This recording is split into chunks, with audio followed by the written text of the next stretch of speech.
दोस्तों जय श्री राम। सभी को प्यार भरा नमस्कार। सभी सुखी रहें, सभी स्वस्थ रहें। भगवान श्री राम से आपके लिए हमेशा यही प्रार्थना करते हैं।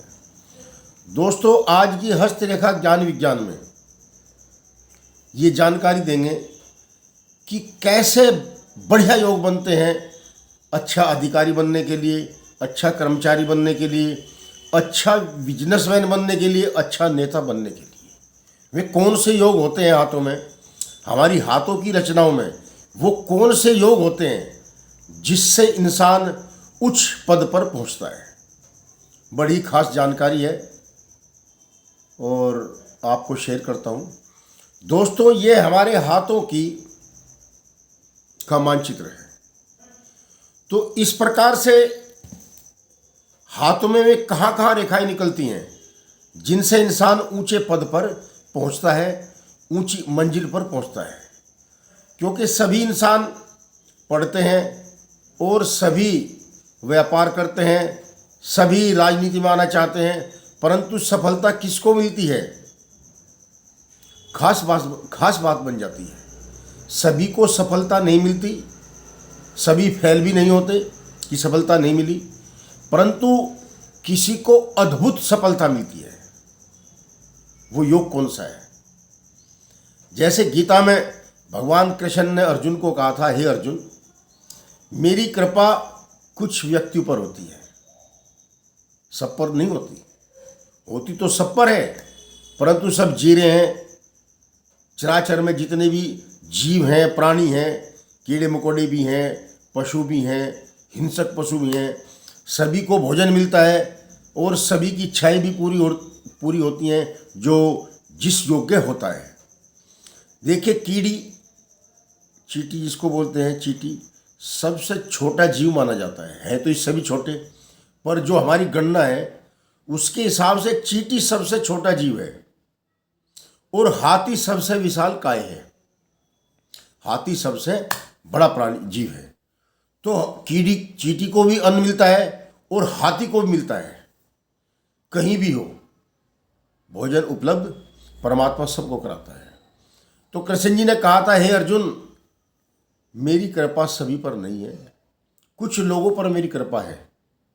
कुछ का मतलब है कि सभी कामयाब नहीं है, कुछ पर मेरी कृपा है जो कामयाब है, और किसी पर विशेष कृपा है। और जिस पर मेरी विशेष कृपा होती है वो विशेष ही कामयाब होता है। क्योंकि भारत में, हिंदुस्तान में एक ही प्रधानमंत्री होता है, एक ही राष्ट्रपति होता है, तो उनकी तकदीर बुलंद हुई, सबकी तो नहीं। इसके बाद उससे नीचे जैसे जैसे ओहदे हैं, जैसी जैसी पोस्ट है, उसी हिसाब से जो है मंत्रिमंडल भी है, अच्छी नौकरियां भी है, अच्छा विस्तार भी है। तो उसी प्रकार से क्या क्या चिन्ह है, अब काम की बात पर आते हैं। हमारे हाथों में क्या चिन्ह है जो हमें विशेष योग्यता मिलेगी? देखिए, यह हमारी मणिबंध रेखाएं हैं।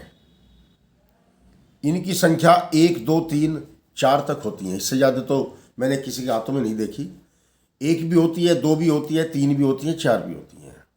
एक सज्जन ने तो आयु गणना की थी यहाँ से, पर नहीं। ये हमारी मणिबंध रेखाएं सौभाग्य का सूचक होती हैं। सौभाग्यशाली हाथों में ही मणिबंध रेखाएं बनती हैं, अन्यथा किसी के हाथ में एक भी नहीं होती। जब कोई भाग्य रेखा हमारी मणिबंध से शुरू होकर और सीधी करतल को पार करती हुई, ये हमारा गुरु बृहस्पति और शनि का क्षेत्र है। या तो इस क्षेत्र में पार निकल जाए, या शनि पर आकर मिल जाए, या यदि सूर्य रेखा से मिल जाए, उत्तम योग बन जाते हैं। परंतु मणिबंध से निकलना जरूरी है। चंद्र पर्वत से निकलती है, इसका अलग रहस्य बन जाता है। और मणिबंध से निकलने का मतलब है कि अटूट भाग्यवान व्यक्ति है। मणिबंध का सबसे निचला करतल का समझा जाता है यहाँ, और बाहर का हिस्सा यहाँ तक समझा जाता है। यदि यह यहाँ से निकलकर हमारी भाग्य रेखा मणिबंध से निकलकर और सीधी यहाँ पर मिल जाती है, यहाँ पर मिल जाती है। यह बुध का क्षेत्र है, यहाँ पर तो लगभग किसी की नहीं मिलती, ज़्यादातर आपकी सूर्य रेखा पर मिल जाती है। तो ये अर्थ मिल गया, पूरा पार निकल गई। अगर यहाँ से हमारी ये सूर्य का स्थान है, ये शनि का है, यदि शनि पर मिल जाती है, यहाँ से पार निकल जाती है। और यहाँ से ये हमारा जो मणिबंध है, मणिबंध से निकलकर सीधी हमारे बृहस्पति और शनि के बीच में निकल जाती है, तो ये भी पार निकल जाती है। यहाँ पर योग पूर्ण हो जाता है, परंतु संपूर्ण योग यहाँ होता है, क्योंकि इसको सिद्धार्थ यहाँ का मिल जाता है। और फिर इसके बाद में आती है, ये होती है ज्ञान विज्ञान रेखाएं। यदि सूर्य पर्वत पर हमारी जो है फिंगर है सूर्य पर्वत की, यहाँ पर 5 रेखाएं ऐसे ऊपर जाती, उधर रेखाएं 5 हो, और ये अच्छी सूर्य रेखा हो, अच्छी सूर्य रेखा हो सीधी, 5 ये ज्ञान विज्ञान की रेखाएं हो, उत्तम हमारे बृहस्पति पर्वत हो, साधारण उभार लिए नहीं, इसका ऊपर उठना, पर्वत का मजबूत होना, इसका जो है काफ़ी विकसित होना। तो ये ऐसे लक्षण हैं कि इंसान जो है, जैसे कह दें कि भगवान ने बेड़ा पार कर दिया। अद्भुत लक्षण बन गए सारे। कुल मिलाकर ये जो 5 लक्षण हैं, 5 लक्षण हैं, ये 5 लक्षण जिस प्राणी के हाथ में है, जिस सज्जन के हाथ में है, ये समझ लो कि वो एक बहुत ही बड़ा धनवान, बहुत ही बड़ा नेता, बहुत बड़ा वैज्ञानिक, जिस क्षेत्र में भी कदम रखेगा उस क्षेत्र में संपूर्ण उपलब्धि प्राप्त करेगा। संपूर्ण का मतलब है कि सब चीज़ आ जाती हैं, बहुत बड़ी बात है। परंतु इन 5 उपलब्धियों का होना बहुत जरूरी है। इनमें से यदि एक भी चीज़ कम हो गई तो उसकी एक पोस्ट, एक ओहदा नीचे आ गया। सब कुछ है, ज्ञान विज्ञान की रेखा ही नहीं है ये। तो जातक जो है अद्भुत ना होकर थोड़ा सा औसत पा जाएगा। ज्ञान विज्ञान है, यदि हमारा बृहस्पति विकसित नहीं है तब भी जो है औसत दर्जे का ही कामयाब होगा। और यदि यह हमारी यहाँ से कोई हृदय भाग्य रेखा से कोई रेखा निकलकर, भाग्य रेखा से कोई रेखा निकलकर हमारी बृहस्पति पर्वत पर आ जाती है यहाँ पर, और कोई रेखा हमारी जीवन रेखा से निकलकर यहाँ जाती है बृहस्पति पर्वत पर, या हमारी मस्तिष्क रेखा से कोई उदर रेखा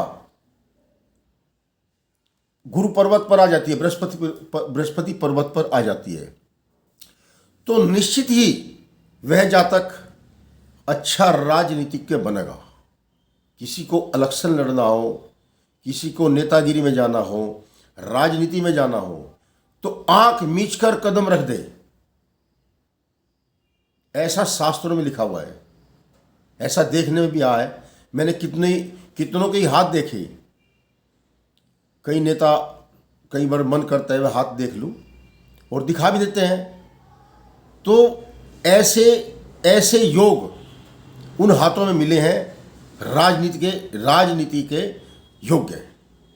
कई ने तो पहले इलेक्शन लड़ने से पहले मुझे पूछा है, और वो कामयाब भी हैं, बहुत ही अच्छे कामयाब हुए हैं। तो ये योग जो आज बताए हैं, ये ऐसे योग हैं कि इंसान बुलंदियों पर पहुंच जाता है। क्या क्या योग, दोबारा फिर बता रहा हूँ।